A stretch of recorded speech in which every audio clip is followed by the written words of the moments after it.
मुबारक तू ज्वार ही में लपड़ देती चार और कान पकड़ ले जावती सखीव नंद मेहर के। लोक कलाकार जो है ना विरासत में लोक कला मिली है। मजदूरी सोच करे ना, मजदूरी करे तो लोग कहे मैं तो अभी तो प्रधानमंत्री के संग हुई, मुख्यमंत्री के संग हूँ, वहाँ प्रोग्राम अब जाए तो तू काहे मजदूरी करेगा, खा जाएगा भाई तुम तो बड़ा पैसा वाला और शर्म के मारे साहब भूखा मरे। मतलब सम्मानित हुआ के बाद में सिर्फ एक दिखावा भर की जिंदगी रहती है।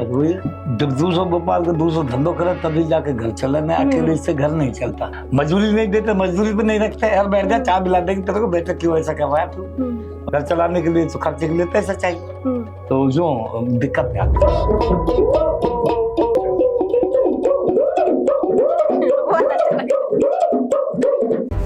रेगिस्तान की मिट्टी में सिर्फ रेत नहीं, सदिया की कहानी बचा कर है और बा कहानियां ने आवाज देवे है मेवाती जोगी। 1000 साल पुरानी परंपरा जठे संगीत ही इतिहास है और बभंग की धुन एक कथा सुनाया करा है, जड़े एक कलाकार धर्म सु उठर ज्ञानी कृष्ण और अर्जुन की गाथा गाया करा है। एक नाम गफरुद्दीन मेवाती जोगी गांव से दुनिया तक अपनी कला की गूंज पहुंचा बड़ो यो सफर आज थारे सामने झलको राजस्थान पॉडकास्ट में एक विरासत की सच्ची कहानी। श्री गफरुद्दीन मेवाती जोगी, कला भापंग वादन।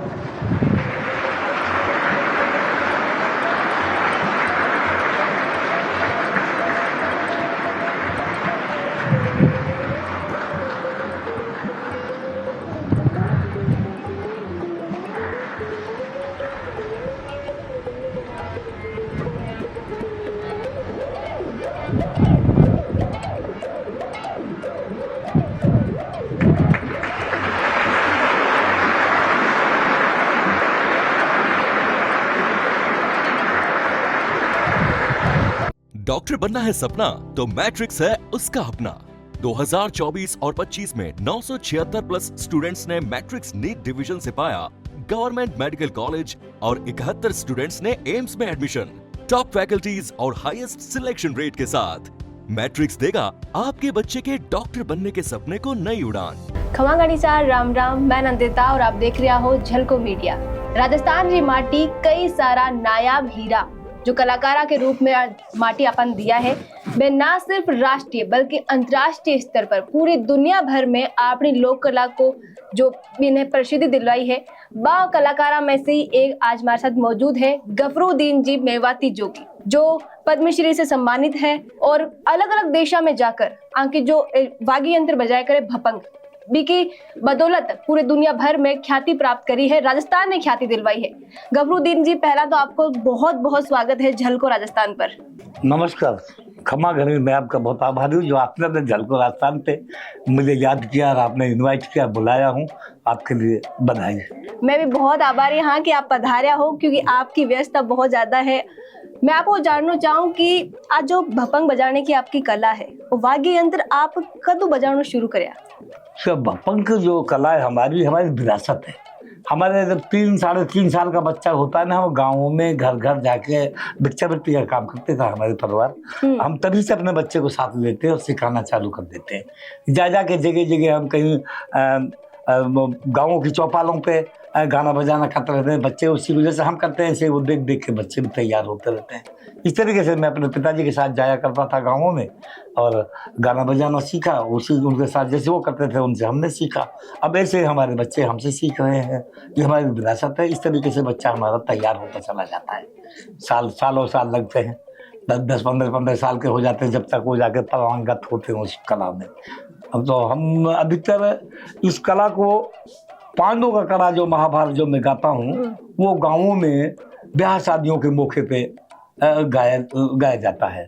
और जैसे कि हम गांव में विरासत पे तो हम अपने उस पर जाते हैं जजमानों के यहाँ, तो जैसे वहाँ कहीं किसी चौपाल पे 15 आदमी बैठे हैं, कहीं 10 बैठे हैं, कहीं 5 बैठे हैं, ऐसे लोग बैठे रहते हैं। तो उन लोगों के बीच में जब जाते हैं, जब वो सुनते हैं तो उनको वहाँ सुनाते रहते हैं और उसको धीरे धीरे ऐसे बच्चों के कंठस्थ होता चला जाता है। कई सारा लोक कलाकार है राजस्थान में, कई सारा वाद्य यंत्र भी है। भपंग के बारे में ज्यादा लोगों ने जानकारी नहीं होनी। और जी आप बताया कि आपने कला विरासत में मिली है, लेकिन धीरे धीरे आपने राजस्थान की लोक कला है वे विलुप्त होती जा रही है। आप इन्हें जिंदा रखा हो, और मैं सुनी हूँ कि आज का दौर में आप एकमात्र इनका गायक हो जो पांडुअन को कड़ो गावे। इस पर आप कहीं कहना चाहो कि लोक कला आपने जो विलुप्त बुरी, आप भला ही आपकी अगली पीढ़ी ने भी सिखाया हो शायद कला, कौन सी पीढ़ी आपकी अभी कला सीख रही है? मेरी 11वीं पीढ़ी चल रही है अभी सीखने में। इसमें बस 11वीं पीढ़ी वाले बच्चे वो सीखते रहते हैं। मैं 35 बच्चे पहले सिखा चुका हूँ। खानदान में से अपने बच्चे जो है, परिवार में है, रिश्तेदारों में हैं, वो सीखते हैं, उनको सिखाता रहता हूँ। और मैं 13 लोगों के लिए PhD भी करवाई है मेवाती इस भाषा के ऊपर। 5 लोग खड़े थे। आप करवाई हो? हाँ, हमने करवाई मैंने। और इसको जीवित रखने के लिए तो अब गवर्नमेंट का ही कुछ वो मिले हमें सहायता, जब जीवित रह सकती है। और बच्चों को अब जैसे पद्म श्री मुझे सेंट्रल गवर्नमेंट ने दिया है, उससे बच्चों में उत्साह तो हुआ है, खुशी की लहर दौड़ी एक किस्म की कि हमारे इनको मिले तो हमें भी मिलेगी, और हम भी इस कला के पीछे लेंगे। लोग बाग अब बहुत उत्सुक हो रहे हैं सीखने के लिए। और ये जो भपंग है हमारा, वे पहले तू भी का हुआ करता था। गढ़वा घटी होती है जिसमें करमंडल बोलते हैं, पानी क्या करते हैं बाबा लोग, ऐसे ही वो पहले तू भी होती थी गोल, उसी को काट के करमंडल बनाया जाता है। उसी में से ये भपंग की उत्पत्ति। बिल्कुल, ये बनावट जो है बस शिव जी का डमरू जहाँ की लग रही है। हाँ, वो डमरू में से है, शिव जी का में से। और एक मायने जो आप हुए वायर से निकल रही है वो का ये प्लास्टिक का वायर है। पहले बकरे की आंत डाला करते थे हम। बकरे की आंत? जो वो जिससे धुनते हैं ना उसको, रुई को धुनते, जो डंडा मारते हैं उसमें रुई धुनी जाती है, पहले उसको डाला करते थे हम। जो सारंगी में बजती है, वो जो बड़ा तार होता है ना, सारंगी में 3 तार होते हैं, वही उसको रोदा बोलते हैं। और वही रोदा डालते बजाया करते थे हम। क्योंकि अब इसका क्या करा हमने कि जब बारिश होती है ना, वो रोदा फूट जाता है और वो खिंचाई में नहीं आता, उससे अच्छी ताले नहीं मिलती। अच्छा। और अभी प्लास्टिक है, ये एक बार जहाँ खींचते हैं वहीं डटता है। जैसे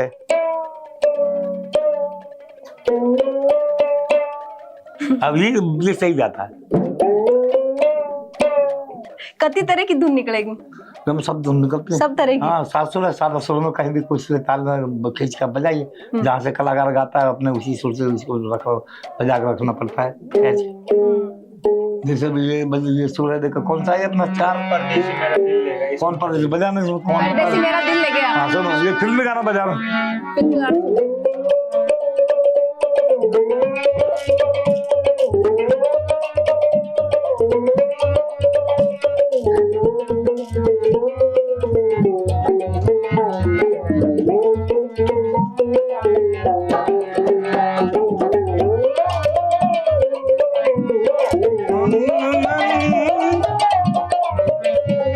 ऊपर चल।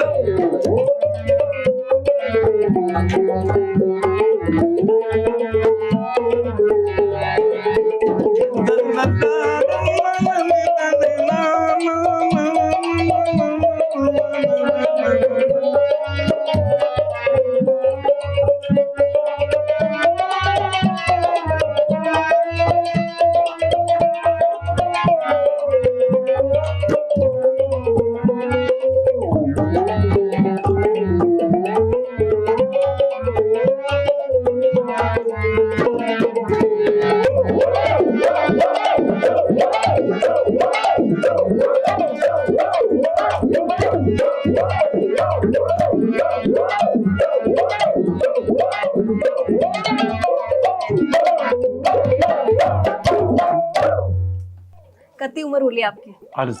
68 उम्र है। 68 की उम्र में भी आपको जो जोश है और जिस तरह आप बजाओ हो भपंग, तो मतलब एक अलग ही अंदाज में नजर आओ, जिस तरह का आपका हाव भाव सामने आवे, अति एनर्जी का टू रखो। ऊपर वाला देता भाई। जी आप बताया कि लोक कला तो बहुत सारी है, और जब बात आवे है लोक कला ने संरक्षित करवा की अने सहेजने की, बहुत सारा सम्मान मिल जावे। आपने भी अलग अलग तरह का कई पुरस्कार मिले पद्मश्री के अलावा भी।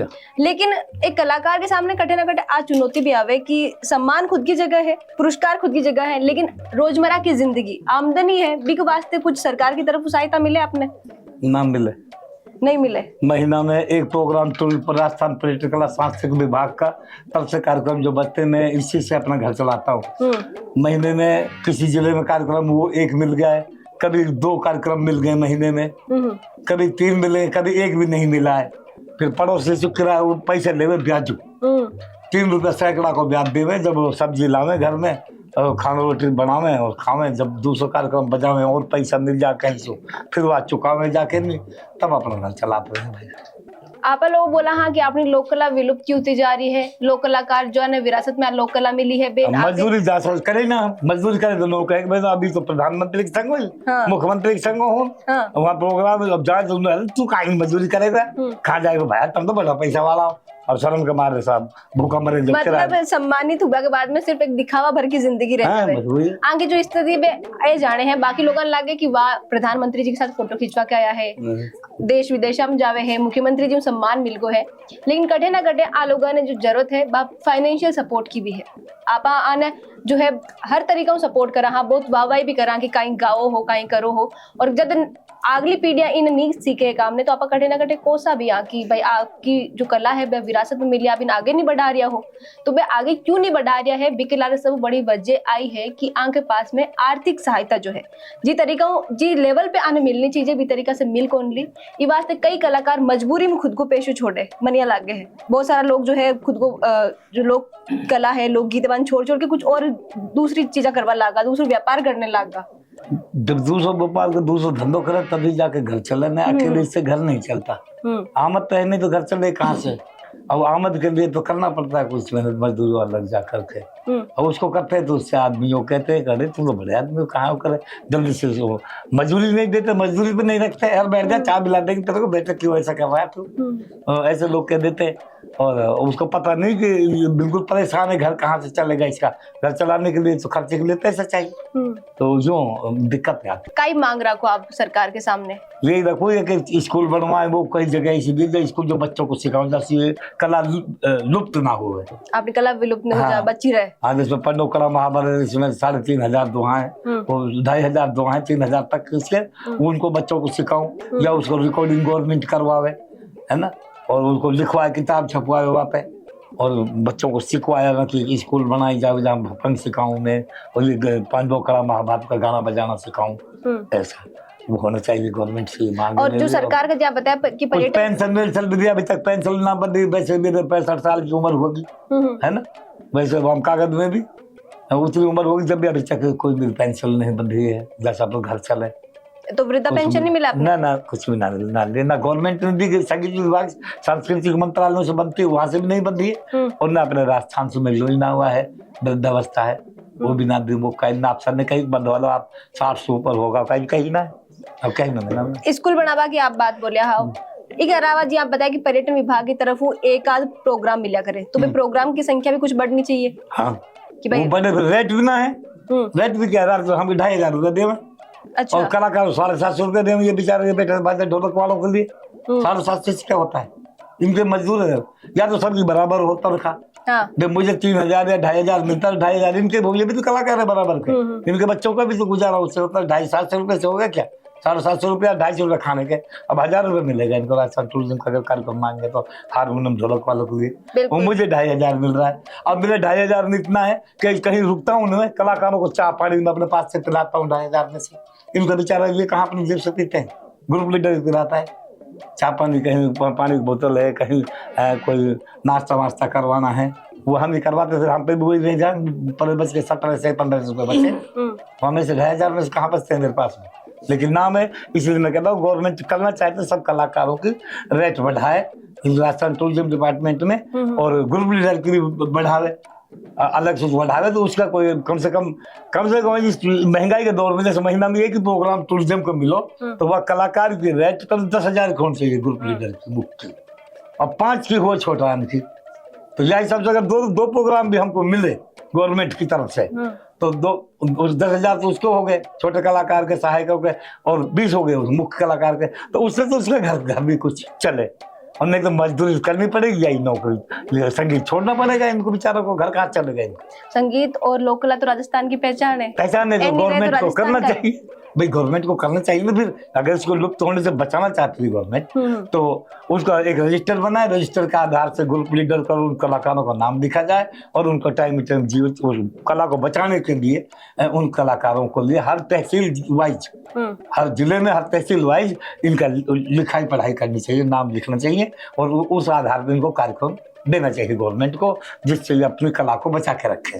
बिल्कुल जी, बताया कि गफरुद्दीन जी जो है भपंग बजाया करे, लेकिन आंख की संगीत के मायने सिर्फ भपंग नहीं, जय हारमोनियम बजाए, ढोलक बजाए, एक पूरी टीम हुआ करे है। कोई भी कलाकार रहे तो बांग साथ का भी रहे, बाकी भी उनकी मांग है कि बाकी भी जो है सैलरी अच्छी होनी चाहिए, जदे अपनी कला जो है बा आप संजो कर रख सका, वरना आने वाली पीढ़ी ने आप कई बतावा कि कई हो राजस्थान में, राजस्थान लोक कला के लिए जाने, अठा का इतिहास के लिए जाने जावे है। अगर वही विलुप्त हो जाए तो भी बाद में कई रहे अपनी विरासत के रूप में।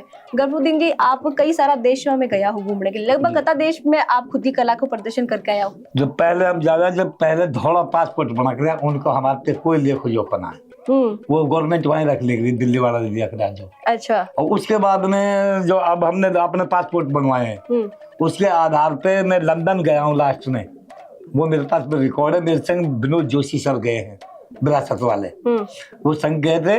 तो उनका उस टाइम का महारानी एलिजाबेथ का जन्मदिन के ऊपर मैं कार्यक्रम देने गया हूँ, एलिजाबेथ हॉल में ही। अच्छा। लंदन में उनके जन्मदिन पे, तो वो उसका मेरे पास में लेखा जोखा है।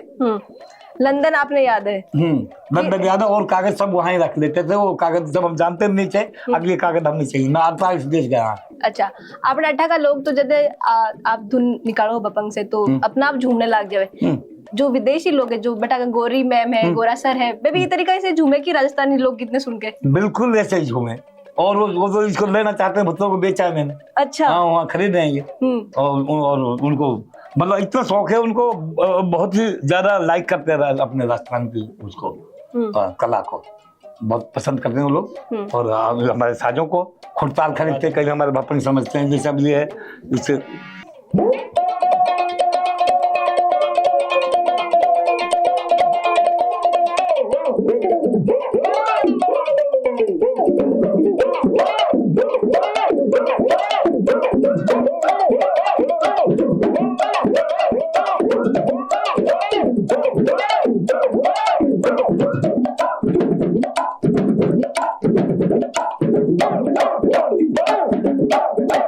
बेटा आप बेचा ने बजाना भी सिखाओ बान लोगन, बस सीख जाए। ठीक है, बच्चा सिखाते हैं अपना 1 2 3 4 जैसे।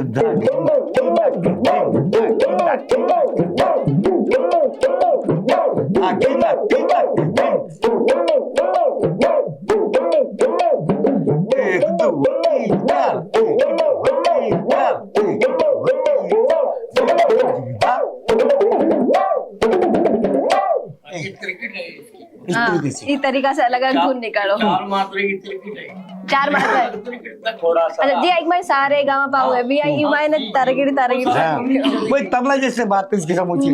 अच्छा बजाइए। अब आपको मैं पांडव खड़े से आपको सुना रहा हूँ, मैं भात गाता हूँ 48 घंटे। हाँ 48 घंटे 48 घंटे का। चल म्यूजिक बजाओ, फिल्म वैसे पानी में ले रहे फलाना पिटी बजा।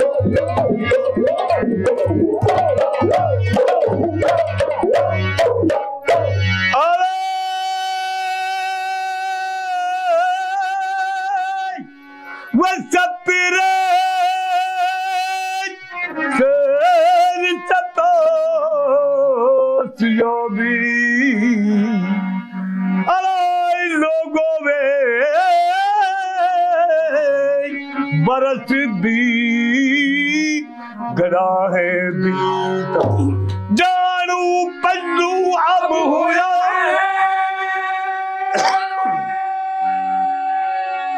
अरे जिनकी तो जगत करे विपरीती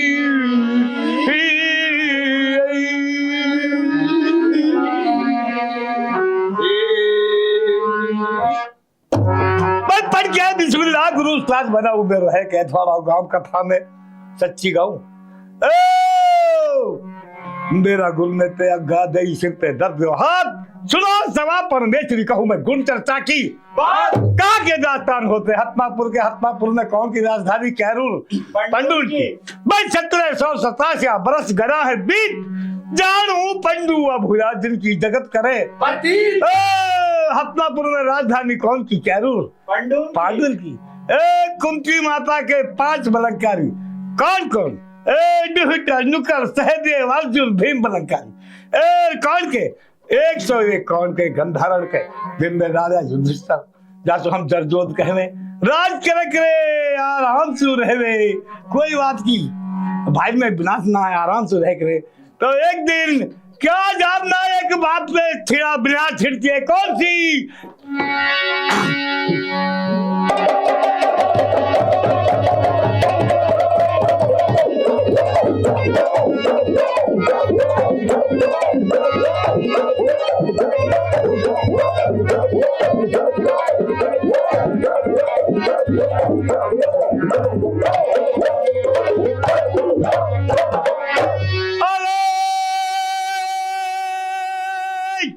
बेटा पेरो माटी को हाथी बनो उबी दियो धकेर अरे जब वे जिनका भाई मरखना जग में तो रो हासी रे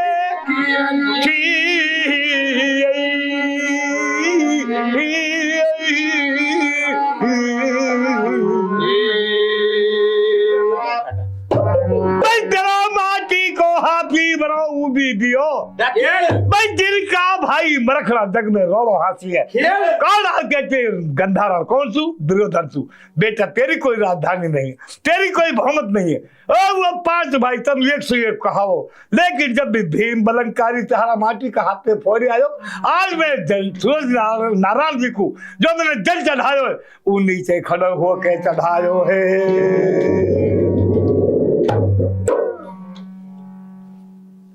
जी आगे मन समझ में आयो स्टार्टिंग में आप जो है खुद को परिचय दिया हा कि डीग के केतवाड़ा गांव से आप हो वो परिचय दिया अभी बाद में आपको पहले 2 सुनाया अटू शुरुआत हुए तो आप पहले 2 तो एक मायने आप जो पहली बात है कि भाई कुंती के 5 पुत्र है बने 100 पुत्र है बाकी कोनो 101 बापूरी बताई ही और बिग बाद में जो राजधानी वाली बात थी बा कही ही कि युधिष्ठिर के पास कोई राजधानी को नहीं मैं बोल रही कहीं गुस्सा में आकर कहियो कि माँ ने कुंती माता गंधारी ने बेटा तेरी कोई बहुमत नहीं है मतलब बहुमत है तेरा कोई डर नहीं है तेरे से वो लोग तेरे से ये नहीं वो दबते तेरे को ये नहीं समझ के चलते वो भी कोई तुमसे ज्यादा योद्धा है दुनिया में इसलिए तुम्हारे मट्टी का हाथ जो मुझे बनाया था ना वो भीम उसको फोड़ आया उसको खत्म कर दिया नष्ट कर दिया छोड़ दिया महाभारत पांडव यहाँ से झगड़ा चालू होता है शुरुआत होती है तो पहले 2 आप सुनाए इस तरीका से एक जो है 2500 2,500 3,000 के समथिंग आप पूरा 2 हम पूरी महाभारत बताया करो इसमें असल में देखो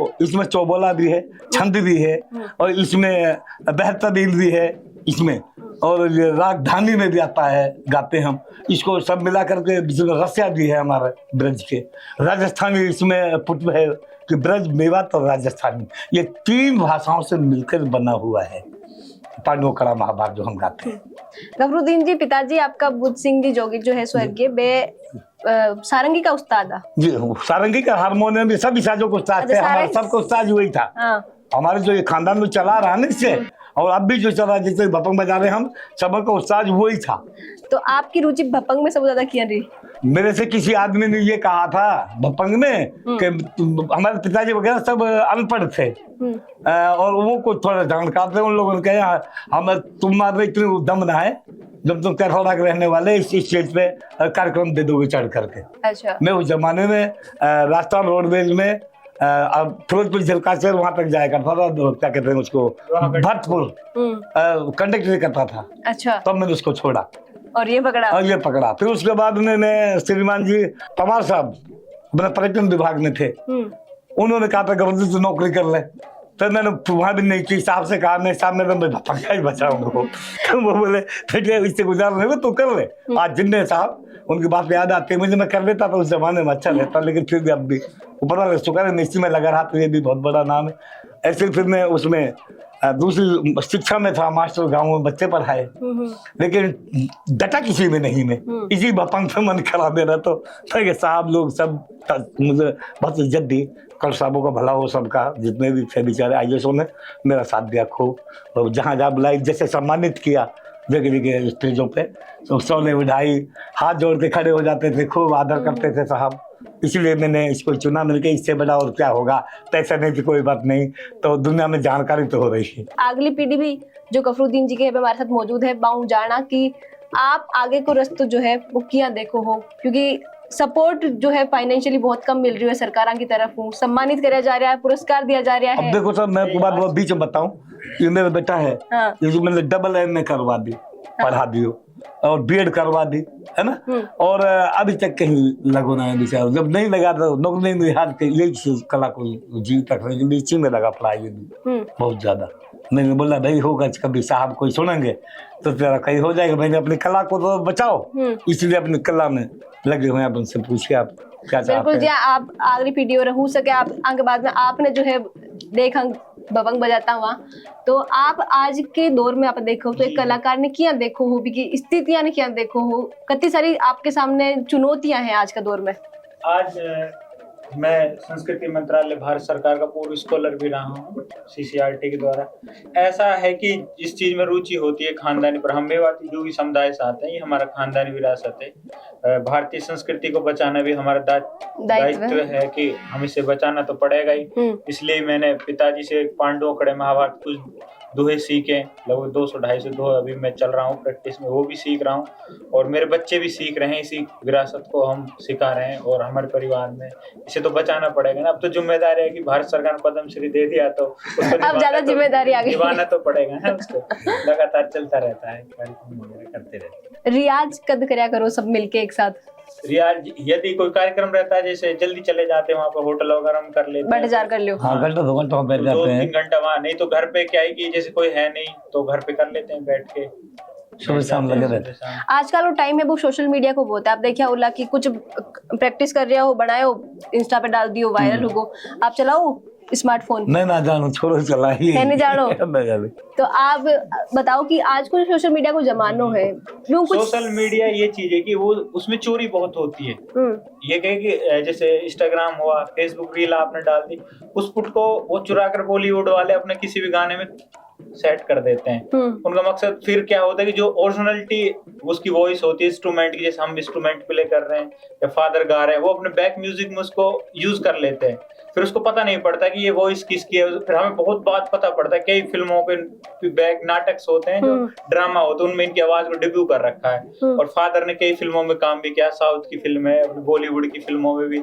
और एक दफे का वाक्य मैं आपको बताऊं, पुष्कर फेस्टिवल होता है, इसमें कार्यक्रम दे देते हैं, जो मेरे फादर जो भी पांडव कड़ा गा रहे हैं, तो इसमें क्या कि यमन राग में अलापें जो लगती है, उसको वहां से उठाकर वहां मैं देख रहा था ऐसे ही रील, तो मैंने कहा ये तो मेरे फादर की, अब हम उसमें कर भी क्या सकते, नहीं कर सकते, हमें क्या पता कैसे कब उन लोगों ने उस सीरियल में उसको डाल दिया।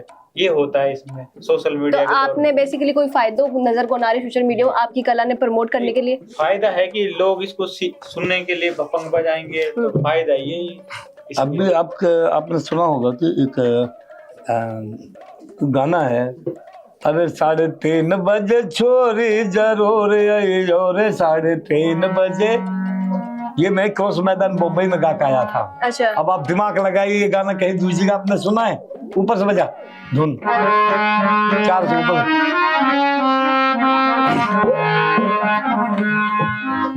अरे 3:30 बजे, 3:30 बजे छोरी जरूर आई, अरे 3:30 बजे छोरी, 3:30 बजे, 4:45 बजे, 5:15 बजे खबरें जरूर आई, 3:30 बजे छोरी जरूर आई, अरे 3:30 बजे।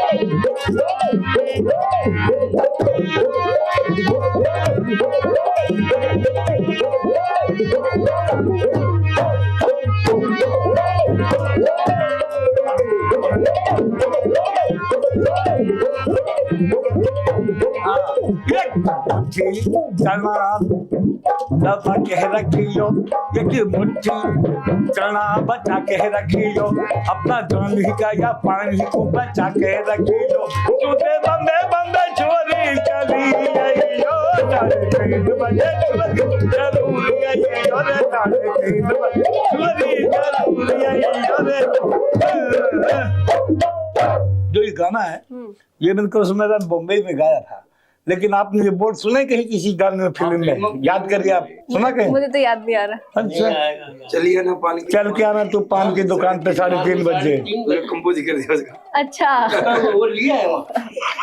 चलिए ना, ऐसे चोरी हो जाता है। हाँ, रिदम इनका था, बस थोड़े से शब्द चेंज किए और अपना बना लिया। शब्द तो इनका ही है। हाँ बिल्कुल जी, आप बताया कि इस तरीके से है परेशानी भी काफी सारी हुए हैं। सोशल मीडिया पे बताया कि चोरी को मामलों से ज्यादा चल रही है। बाकी आज का जी आप देखो हो कि आज की जो युवा पीढ़ी है, पहले अब पसंद है संगीत पर मौको नहीं मिल पावे जी। आज मैं बहुत टाइम बाद में आपके साथ उस संगीत सुन रही हाँ, या कोई कार्यक्रम हुए शादी विवाह जल्दी सुन पावा हाँ, तो बिन का मानो कि सोशल मीडिया के टाइम आने से बच्चा जो है फोन में घुस के रहने लगा है, लोक कला भूल जाता जा रहा है। अच्छा है कि अगर समाज के हिसाब, संस्कृति के हिसाब से और अपने जो बुजुर्गों से जो हमारी विरासत और जो हमारी परंपराएं चली आ रही है उसके आधार पर तो लोक संगीत होना जरूरी है, और लोग संगीत को चाहते हैं। लोक संगीत तो हमारे चल ही रहा है देहात शादियों में, जैसे कि शादियों के बना गाना, उनका जो गायकी है, लड़की कैसे विदा होती है और बना कैसे गाया जाता है, लड़का पे लड़कियों के अलग अलग, तो जो वो है उसका आधार तो चल रहा है। तो लोग देखते रहते हैं समाज में, छोटा सा बच्चा साथ में रहता है, बड़ों की शादी होती है तो वो बच्चे देखते रहते हैं कि हमारी दादी का बुआ की शादी ऐसी हुई, हमारी बहन की ऐसी हुई, बड़े भाई छोटे बच्चे होते हैं जो देखते रहते हैं तो उनके दिमाग में घूमता है कि वो संस्कृति है हमारी, और उसी के आधार पर फिर जो ये गाने होते हैं विदा के होते हैं, जैसे काम कर रहे हैं खेतों में उसके आधार पे भी गाने होते हैं, तो वो एक संस्कृति का जो गायकी का जो अपना अंग है वो बच्चों के दिमाग में कानों में घूमता रहता है, तो उसी के आधार पे ये दूसरा चॉइस होती है उनको बचाने का, सुनने का। कहीं सुनते हैं दोबारा 10 साल में 5 साल में दिमाग में, जब बच्चा जवान होता है तो दिमाग में आ जाता है कि मैंने ये गाना कभी कहीं सुना था, कोई ये है तो बता दो, उसको सुनवा दो हमें। इस तरह चलते रहता है। बहुत सारा जो महान हस्तियां बात से आप मिला हो, प्रधानमंत्री जी से मिला हा, क्या उनको लगे प्रधानमंत्री जी के सामने जब आपने बुलाया गया है, आपकी कला की वजह आपकी पहचान ने बढ़ दी गई है? तो उस जमाने में हम जब गए थे साहब ने उसने स्वच्छता के ऊपर विमर्श किया था, जो वार्तालाप थी वो स्वच्छता के ऊपर थी कि भाई थारी समझा पार पड़ेगी रे, हाँ थारी समझा पार पड़ेगी रे, अरे गंदगी से बीमारी नहीं और बढ़ेगी रे, तारी समझा पार पड़ेगी रे, गंदगी से बीमारी नहीं और बढ़ेगी रे, और बढ़ेगी रे बीमार कर और बढ़ेगी रे, और बढ़ेगी रे बीमार कर और बढ़ेगी रे, आया समझा पार पड़ेगी रे, गंदगी से बीमारी नहीं और बढ़ेगी रे।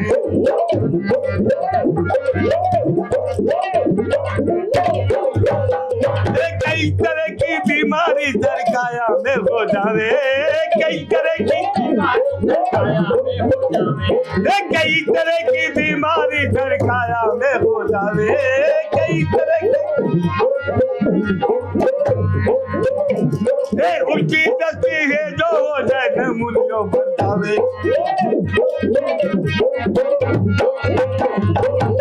गिटारी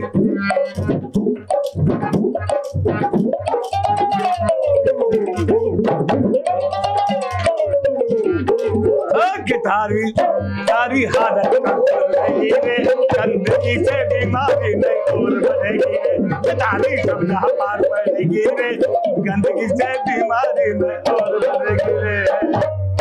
और सुनाया प्रधानमंत्री जी थे मतलब साफ सफाई के ऊपर जो बात चली थी तो उसके ऊपर हमने इस तरीके से जब लोगों को यहाँ आकर के समझाया साफ सफाई को रखो और गंदगी को मिटाओ, बीमारी से बचने के लिए साबुन से हाथ धो, लंबी डंडी का लोटा रखो, पानी में हाथ मत डालो, उससे सफाई रहती है, कीटाणु नहीं जाएंगे तो आप बीमारी से बचेंगे।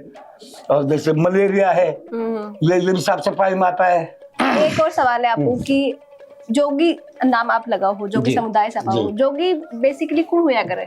जोगी हुए जो मांग के खावे, समाज से दूर रहे, खाली टाइम पे जावे, जैसे काहे के बीमारी हो जाए, बच्चा के झाड़ो दे दिए, और खेती क्यारी में बीमारी लगे हुआ जमाना में उनमें टिड्डी आया करती थी, जानते हो टिड्डी को? हाँ। वो टिड्डियों को खेतों से उड़ाया करते थे, वो जोगी का ही काम था, क्योंकि इनके पास में मंत्रों का काम था उस जमाने में। दुर्गा देवी मैया का इनका मंत्र जपया, गोरखनाथ का चेला है हम, और उसमें से गोरखनाथ के इस्माइल पंथ से आते हैं, उनके जो मंत्र हैं उनको हम उस पर मारते हैं, जब वो टिड्डी वगैरह उठ के चली जाती है। तो आपको जन्म जो है डीग जिला केतवाड़ा में हुई हो? हाँ, कैथवाड़ा में हुए, लेकिन वहाँ से 40-45 साल से मैं अब अलवर में रह रहा हूँ। अब अलवर में शिफ्ट होगा? हाँ, डोमेड़ा गाँव हूँ मैं, बिहायो पास में, और डोमेड़ा से 15 किलोमीटर अलवर है। अलवर में फिर बच्चा के पढ़ने लिखना के मारे जब मैं पढ़े हूँ, जब मैंने भी किराया तो मकान में रह कर भी हुआ जमाना में, मैं बोले 2 दिन पीछे बच्चा भी आएंगे भाई, ये हमारे बेचारा इनको वो जमाना में सस्ता में हम तक पढ़ गो भाई, खरीद लिया, इतना खरीद लिया अलवर में एक घर, इनको पढ़ने लिखने के लिए बोले अलवर रहते हैं। अच्छा, थांकर नाम के आगे एक चीज और जुड़ा है कि पूर्वी राजस्थान में आप पहला वे व्यक्ति हो जो पद्मश्री से नवाजा गया हो। क्या आपको महसूस हुआ है कि पूरा पूर्वी राजस्थान के मायने आप इकलौता हो? ऊपर वाला शुक्र है भाई, हमें तो पता नहीं था कैसा होगा, अब नसीब में ऊपर वाला जो चाहता जो होता है, और लिखा था वो होगा, तो बहुत खुशी की बात। ये भी तो है एक किस्म के, जो आज किसी का नाम इज्जत मिलती है तो ऊपर वाले का शुक्राना अदा करते हैं भाई हम बहुत, और मेरे अफसर लोगों का जो देने वाले हैं, दिलाने वाले हैं, सबका नाम भलो करे, भगवान उनको और आगे बढ़ाए भाई, जिनने हम वहाँ तक पहुँचाए, गरीब आदमी गाँव का रहने वाला। आपका पीढ़ियां तो सीख ही रही है पांडवन को कड़ा, कोई और दूसरी जगह से आए हो आपके पास सीखने के लिए आपकी या कला या भपंग बजानो सीखने के लिए आए हो? कोई आते रहते हैं बच्चे, दूर से भी आए? आते रहते हैं। और जी आप अभी जब बुकिंग आपकी विदेश हम करवानी रहे, तो कोई कंपनी के थ्रू हुए कि सीधा आपसे कांटेक्ट करे? अब तक हम तो कंपनी के थ्रू ही गए हैं, मिला का 50 हमको 10 दिया, लेके ढल जेब में अपने घर को आ गया भाई, हमने ना पूछा तो रुपये मिला कितना, जितना वाले हमको दे दिया उतना हम लिया। अब तो सीधा ही कांटेक्ट करना चाहिए। आप करो ना, आप नई पीढ़ी हो, आप सीधा कांटेक्ट करो। सीधा कांटेक्ट करना चाहिए अब तो सीधा होना चाहिए हमसे, कल बोला है तो। हाँ, पद्मश्री गफरुद्दीन में जो टीम को तो हमसे सीधा संपर्क। और आज जो कला है पांडवन की कला, आज सिर्फ आपका पूर्वी राजस्थान में है या और भी कोई दूसरी जगह राजस्थान में सीखा हुआ कर? नहीं, और कोई नहीं, हमारे पूरे राजस्थान में ये थी। आपका बटे पांडव कड़ा जो महाभारत है वो मेवात क्षेत्र में ज्यादा प्रचलित है। पांडव कड़ा महाभारत इसलिए कि महाभारत का कुछ प्रसंग पूर्वी राजस्थान का जो डिस्ट्रिक्ट अलवर है, बैराट वगैरह, विराटनगर, उन्होंने अपना ज्ञातवास गुजारा बैराट में था राजस्थान में। तो जब उन्हें जो अज्ञातवास दिया गया तो मेवात क्षेत्र में ही, दिल्ली को पहले हस्तिनापुर कहते हैं, हस्तिनापुर तो वहाँ पास पड़ता था।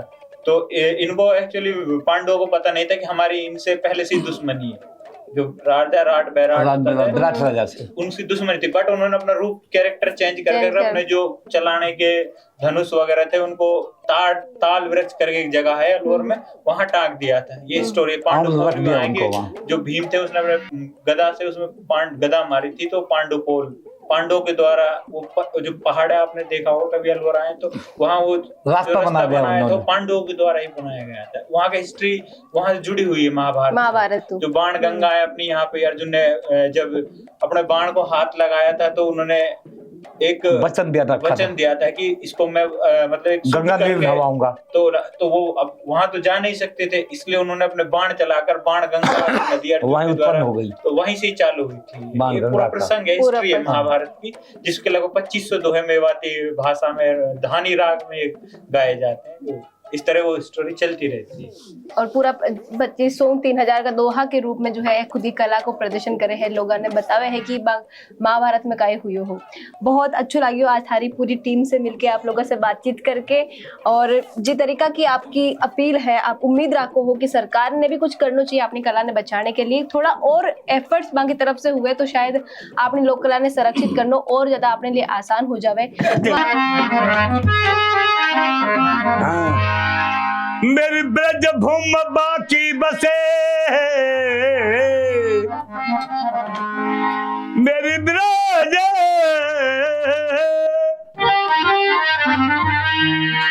भूमि बाकी बसे, जा श्याम चलो ने कान, वो लूट लगे गुजरी सकीवा परगट भये नादा। गजा दिल कहे जो गुजरी बात सुनो तब मेरी बहना, अरे मैं दर्द बेचैन को गई मिली वारन की सेना। इस जमुना जी के घाट पे बहन मेरी बन के बैठो दूठ, वो नंद महर के ग्वाल ने सखी मेरी ददलीनी सब। तो सखी कहने लगी बहन मैंने सुनी हूँ तो 12 के तू जवानी तेरा दद कैसे लूट लो कैसे मटके फोड़ दे मेरे संग में समझ तो ना आवे। वो तो 12 को तुझे जवानी तो क्या कहने लगी सखी, अरे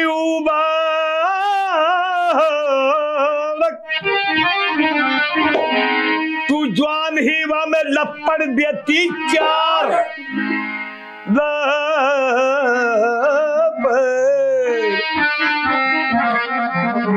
मुबारक तू जवान ही वहां में लपड़ देती 4 और कान पकड़ ले जावती सखी व नंद महर के।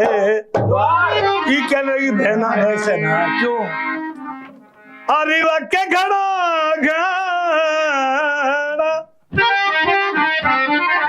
ग्वाल गेले रहा भी ना है एक, और जमुना जी के घाट पे सवेरे तू बिली को। ये लगी बहना मैं तुम्हारे साथ चलूंगी, मैंने सोच लो ना देखो कैसे हो। मैंने सुनी तो है कृष्ण जी हैं लेकिन मैंने सुनी वो बच्चा है जवान, तुम जानोगे बहनवा की तो बात नहीं आ रही है। कभी 12 बने कभी जवान हो जाए कभी बुढ़ो सो नजर आवा लग जावे, वो तो जाने कहा रूप बदले। तो बहना मैं चलूंगी तुम्हारे साथ। तो सखी क्या कहती है कि जा दिन गई रात में सोए रोशमनिया के भारी, ये मैं जी सोच रही दिन कब निकले कब देखूं मैं सोते रात भर नींद ना आई है कि जा दिन गई रात में सोए रोशमनिया के भारी, और घड़ी सी दोसी उठी हाथ दिया ने जल की थारी। दातन मिस्सी लगाए के धोया है मुंह हाथ, लहंगा पहन लियो गुजरात को अंगिया मुलकट गोट है।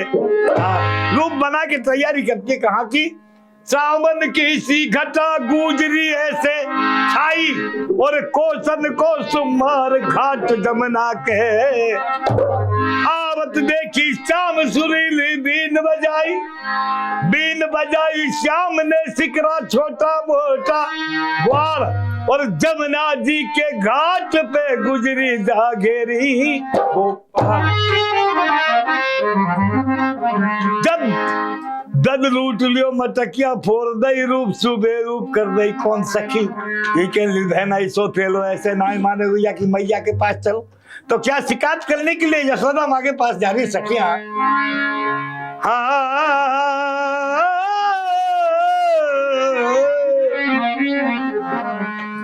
अरे समझा ले मैया तेरा या लाला है, मैया समझा ले तेरा या। अरे काना है रे मोहे छेद रोज डगरिया डाले पहला काना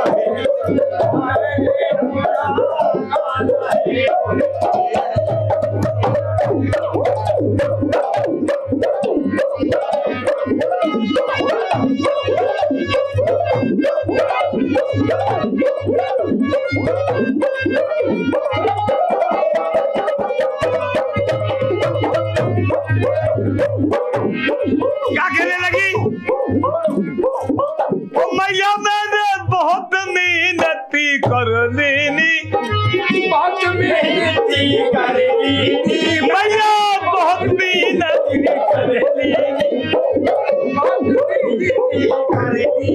ज्यादा बेशर्माऊं मैया धर लेनी,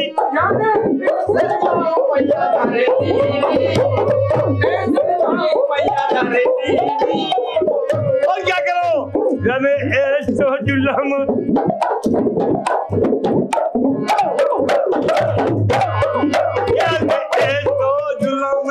गुजारो री मैया ऐसो जुलम गुजारो री मेरी खाली दियो थे कदीरा वो सब प्यार है मेरा और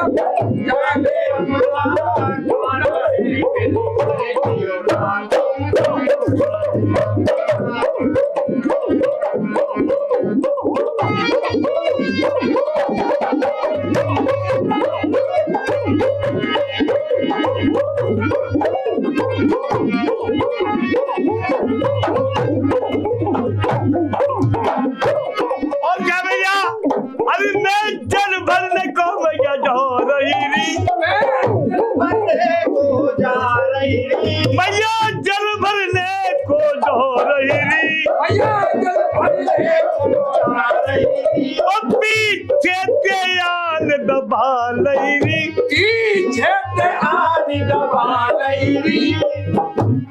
किचन दवाई ओ पीछे ते आन दबा लई।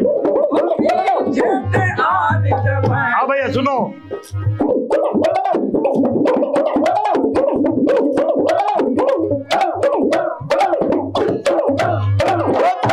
पीछे ते आन दबा लई री,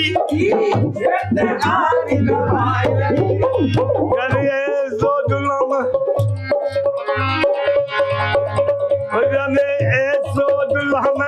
गुजारो री मैया, गुजारो री मेरी सती का कमरिया गुजारो री, गुजारो री मेरी सती का कमरिया डाले पहने लाला हिरी, सब डाले पहने लाला हिरी मोहे करिया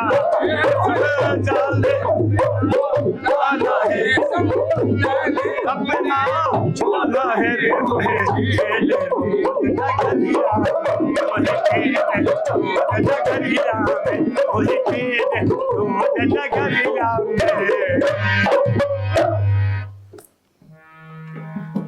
एक और सवाल मारो कि मैं सुनी कि लोग थारी बुकिंग नहीं रहे तो खुद की शादियां की तारीख रहे भी आगे बढ़ाते हुए जी हाँ, कितने बैंक की शादी में जाओ और बट जो है भपंग की कला को प्रदर्शन करो।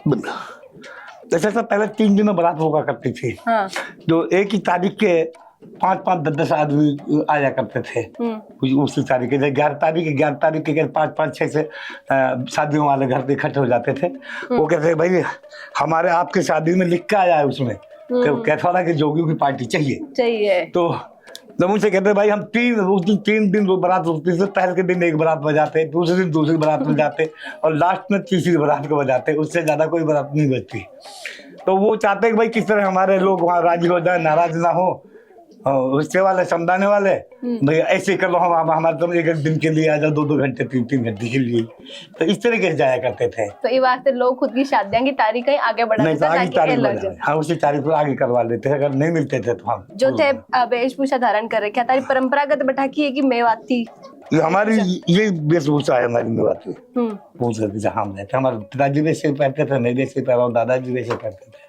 और साफू बैठा कोई मेवाती क्षेत्र में ना। एक बार मैं थोड़ा सा बजाबू सिखाओगी?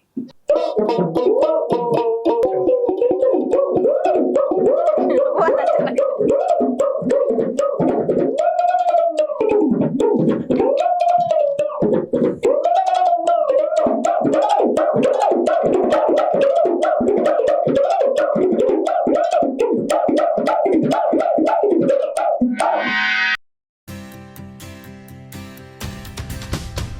झलको